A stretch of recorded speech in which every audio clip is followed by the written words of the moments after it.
What's the meaning of agony aunt? Agony aunt. Agony aunt. Agony aunt. Agony aunt. Agony aunt.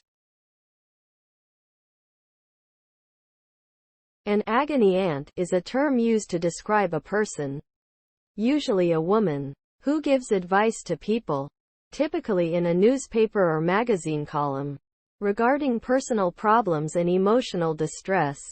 The term originates from the traditional British advice columnists who were often addressed as Dear Aunt. An agony aunt provides a sympathetic ear and practical guidance to those struggling with various issues such as relationships, family conflicts, and work-related stress. They offer a non-judgmental perspective and aim to help individuals navigate through their difficulties with empathy and compassion.